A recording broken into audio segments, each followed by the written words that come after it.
Oi, pessoal! Vamos iniciar aí a correção das atividades dessa terça-feira, dia 21 de julho de 2020, tá?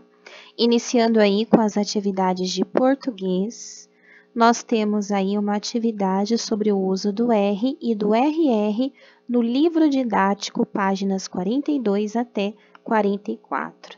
Então, vamos lá para o livro de português, tá? A gente tem aqui as atividades que vocês têm no livro de vocês. A primeira delas pedia para a gente completar essas palavrinhas com R, um R só, ou RR, tá? Qual a diferença entre elas? Quando eu uso um R só no meio de duas vogais, eu tenho um R fraco. Quando eu uso dois R's, eu tenho um R forte, tá? Por exemplo, a palavra barata tem um R só. Tá vendo que é fraquinho? Barata. A palavra coruja também não é coruja, não é forte. É fraco, é coruja, tá? A palavra borracha. Tá vendo que o som do R é forte? Por isso que eu tenho que usar dois R's. Carro, não é carro, não é borracha. É carro, borracha. É com dois R's, é um R forte, tá? Então, quando você quer um R fraco, você usa um R só. Quando você quer um R forte, você usa dois R's. E aí tinha no quadrinho para você escolher uma das palavrinhas e desenhar, tá? Vocês podiam desenhar aí a baratinha, né? Desenhar a barata que tá mais fácil de desenhar. A baratinha, eu pegar aqui, colocar aqui como se fosse a cabecinha dela, né? Pegar um lápis, fazer as patinhas da baratinha, tá? Vocês iam desenhar mais bonitinho no caderno de vocês, tá? As anteninhas da baratinha, tá? E borracha, o carro, vocês poderiam desenhar, acho que é mais fácil desenhar uma borrachinha, ó, pronto. Borracha roxinha, que eu gosto de roxo azulzinho. Pronto. Era para vocês, então, desenharem uma das palavrinhas aí, tá? Bom, a atividade 1 aqui pedia para sublinhar as letras R e RR em cada palavra, tá? Eu vou ler ela para vocês sentirem aí quando o R é forte e quando o R é fraco, tá? Caroço, birra, catapora, ferrão, urubu, marreta, peru, coreto, jarro, burro, guri, corrimão, barriga, arruda e poeira. Vocês sentiram aí? Quando o R é fraco e quando o R é forte, né?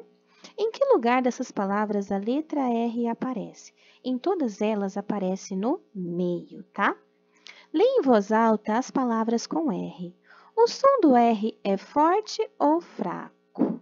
Então, as palavras que tem um R só, né? Caroço, catapora, urubu, coreto, guri, poeira.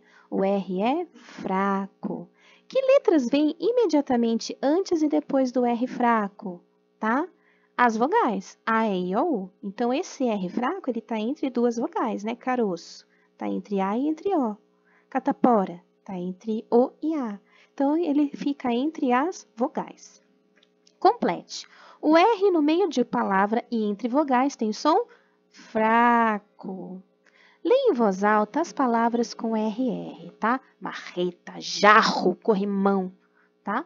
O som do RR é forte ou fraco? Quando eu tenho dois R's, eu tenho o som de R forte, tá?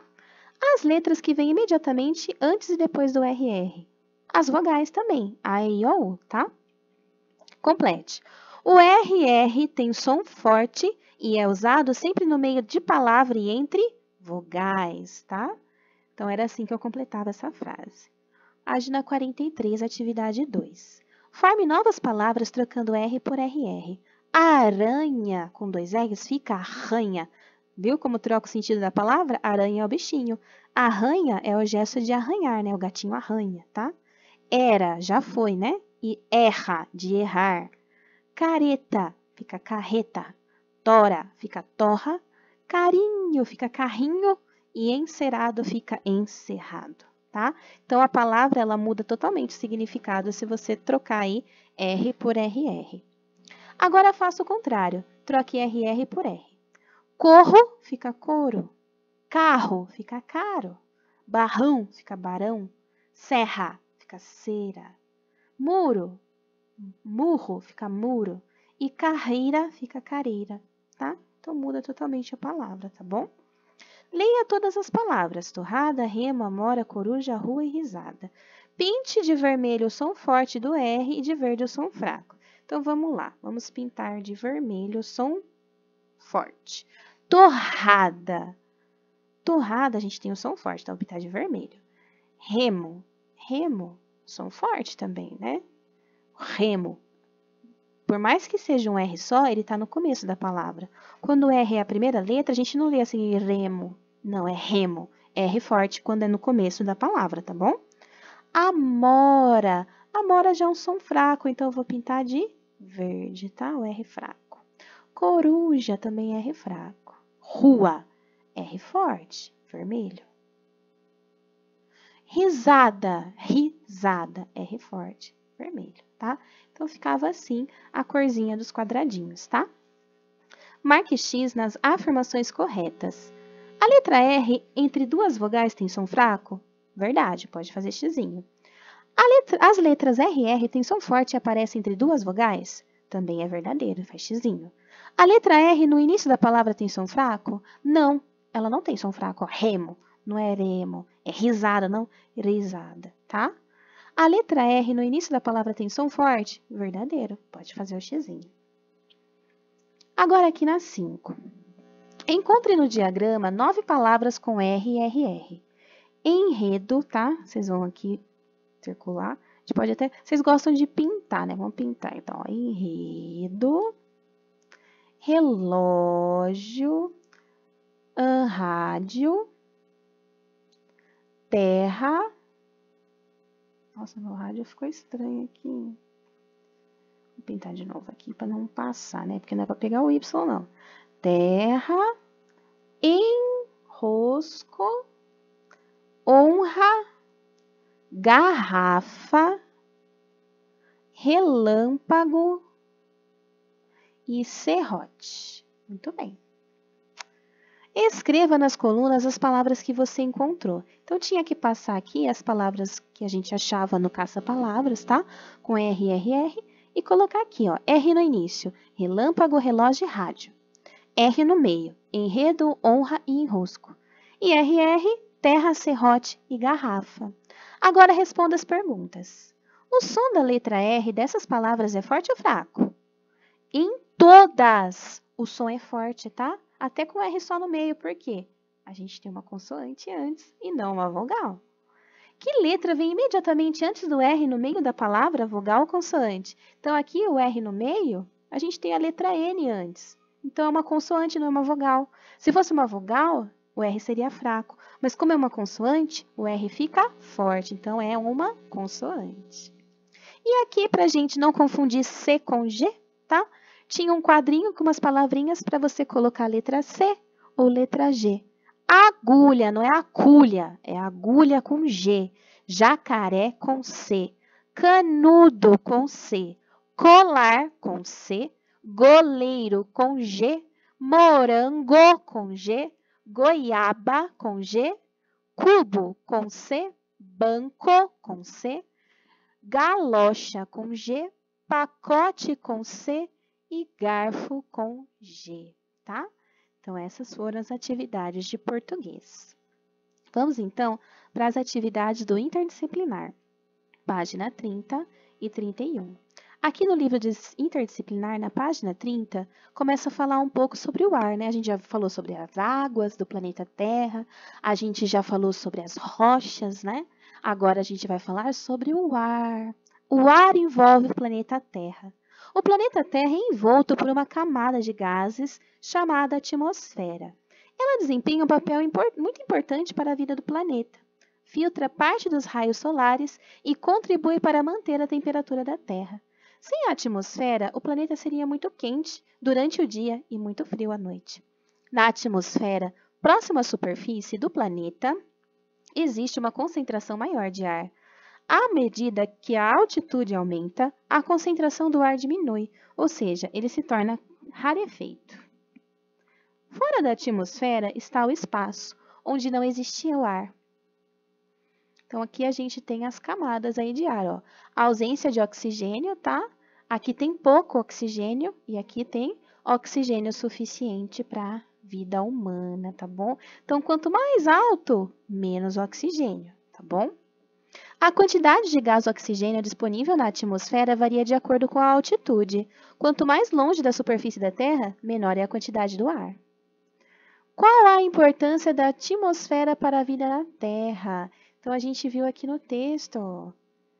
A importância está aqui, ó. Filtra parte dos raios solares e contribui para manter a temperatura da Terra. Essa é a importância, tá? Se a temperatura se fosse frio demais à noite e quente demais durante o dia, a gente não conseguiria sobreviver, tá? Não teria vida humana na Terra. Então, a resposta da primeira está aqui. Observe novamente a imagem do astronauta na página 19. Por que o astronauta precisa de roupas e de equipamentos especiais para sobreviver no espaço? Então, vamos voltar lá na página 19. Vamos lá. Página 19. 15, 16, 17, 18, 19. Olha aqui o astronauta. Por que que ele precisa dessa roupa aqui, tá?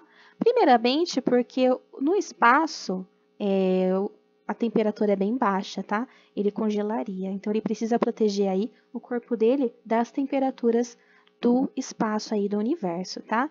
Em segundo lugar, ele precisa manter o oxigênio aí para ele respirar. Então, a roupa, além de tudo, mantém o oxigênio ali circulando dentro da vestimenta dele para que ele possa respirar, tá? Então, é por esse motivo que ele precisa de um equipamento de oxigênio, de roupas especiais aí, capacete, para se manter protegido em questão de temperatura e em questão de ar, oxigênio, tá? Então, era isso que eles queriam que a gente visse aqui na página 19. Vamos voltar lá na página. Nós estávamos aqui do ar. Muito bem. Tá? Então, essa é a importância dos equipamentos do astronauta. Página 31. O ar é formado por uma mistura de gases. No ar existe grande quantidade de gás nitrogênio e de gás oxigênio e pequena quantidade de outros gases. Um deles é o gás carbônico. No ar também há vapor de água.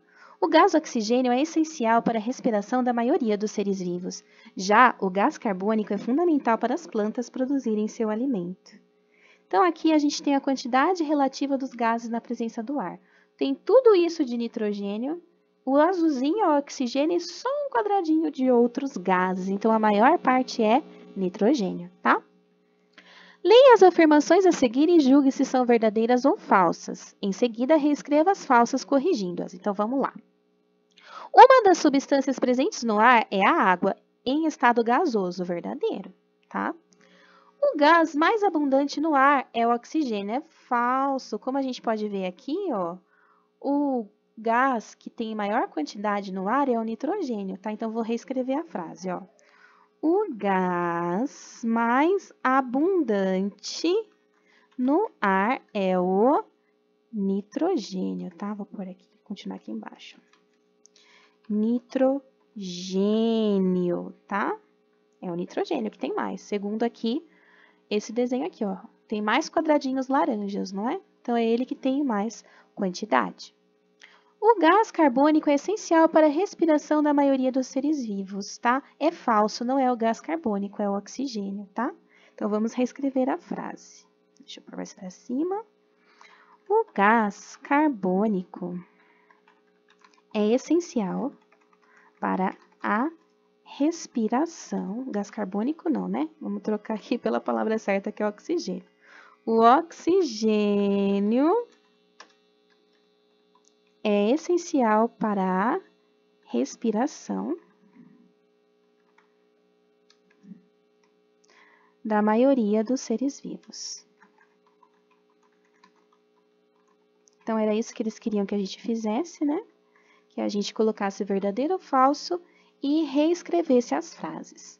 Na atmosfera ocorrem certos fenômenos, como a formação de nuvens, chuvas, granizo, neve, raios, trovões, relâmpagos e ventos. Os ventos se formam pelo deslocamento do ar. Como o Sol não aquece a atmosfera por igual, em locais onde o ar é mais aquecido, ele se desloca para as partes mais altas da atmosfera e o ar frio desce, ocupando o lugar do ar quente que subiu. Esse deslocamento do ar forma o vento. Então, o ar frio ele é mais pesado, ele desce, e o ar quente é mais leve, ele sobe, tá? E isso faz o movimento dos ventos, tá? O vento que a gente sente é por causa desse deslocamento do ar, tá bom? Porque geralmente os aparelhos de ar-condicionado são colocados no alto e os aquecedores, como as lareiras, na parte de baixo dos cômodos.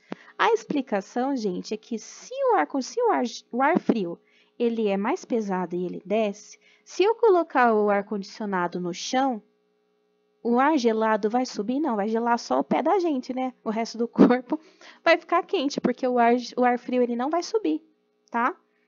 E a lareira, os aquecedores têm que ficar na parte de baixo, porque o ar quente ele é mais leve. Se a gente colocar o aquecedor lá em cima, o ar quente não vai descer e não vai esquentar a gente embaixo, tá? Então, é por isso que o ar-condicionado é colocado lá em cima para o ar frio descer e aí refrescar o ambiente. E é por isso que os aquecedores são colocados na parte de baixo, porque o ar quente ele vai subir e vai aquecer o local, tá bom? Então, vamos colocar a resposta aqui para vocês poderem escrever, tá?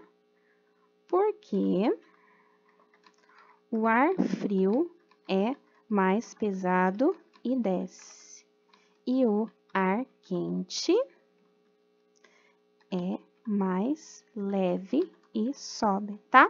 É por esse motivo, então, que o ar-condicionado é colocado bem no alto, para o ar frio descer e refrescar a sala, e o ar quente aí dos aquecedores é colocado na parte de baixo para o ar quente subir e aquecer o local, tá? Então, aí, página 30 e 31, feitinhas do interdisciplinar. Vamos agora para a atividade de matemática, tá? No EMAI, página 20. Então, a gente tem aqui na página 20 mais uma atividade com sistema monetário, tá? Então, aqui, ó, observe a tabela de preços de alguns materiais escolares. A gente tem aí caderno, lápis, estojo, borracha, caneta e os preços de cada um. Se você tiver R$10, o que você pode comprar? A gente pode comprar um caderno, tá? Com R$10 dá. Dá para comprar um lápis, dá? Até mais de um, né? A caneta, a borracha ou o lápis de cor. Ou, se eu for comprar mais de uma coisa, se a gente for somar, eu coloquei alguns exemplos, ó, somados, caderno e lápis dá para comprar, a borracha e o caderno, a borracha e o lápis, a caneta e a borracha, ou a caneta e o lápis, tá? Você tem que tomar o cuidado aí de não atingir e não ultrapassar os R$10, tá bom? Com R$30, quais materiais você compraria? Aí é pessoal, você pode juntar 2, 3, 4 materiais aí que não vai ultrapassar o valor de R$30. Eu coloquei, por exemplo, o estojo, que custa R$12,30, o lápis de cor, que custa R$9,20, o caderno, que custa R$6,50 e o lápis, que custa R$2. Esses 4 itens somados dá certinho R$30, nem troco ia sobrar, ia dar certinho os R$30. C. André disse que com R$20 comprou um caderno e um estojo. Ele recebeu troco. Quais moedas ele pode ter recebido de troco? Justifique. Então, eu peguei o valor do caderno, R$6,50, e o valor do estojo, R$12,30. Somei. Deu R$18,80. Peguei os R$20 do André e tirei os R$18,80. Sobrou R$1,20, tá? Então, sim, ele recebeu o troco. Ele poderia receber de troco uma moeda de R$1 e 2 moedas de 10 centavos aí, tá? Em troco, em moedinhas. Luísa quer comprar 2 caixas de lápis de cor e um caderno que custam quase R$25. Se ela pagar com uma cédula de R$50, ela receberá mais ou menos que R$20 de troco. Qual será o valor exato, tá? Então, a gente sabe aí que R$25 é metade de 50, tá? Então, ela vai receber mais que R$20 de troco. Como a gente sabe disso? Porque 50, se eu tirar 25, sobra R$25. Ele diz aí que é quase, quer dizer que não é exatamente 25. Então, eu coloquei na resposta, ela receberá por volta, tá? Ou mais ou menos, dependendo do valor exato do lápis de cor, tá? Ela receberá por volta de R$25. Se eu pegar os R$50 e tirar 25, sobra 25, tá? 25 é metade aí de R$50, tá bom? Então, pessoal, essas foram as atividades de hoje, tá? Precisar dar um pause no vídeo, olhar melhor a questão, voltar, fiquem à vontade, tá bom? Qualquer dúvida é só mandar para mim, tá bom? Um beijo, tchau!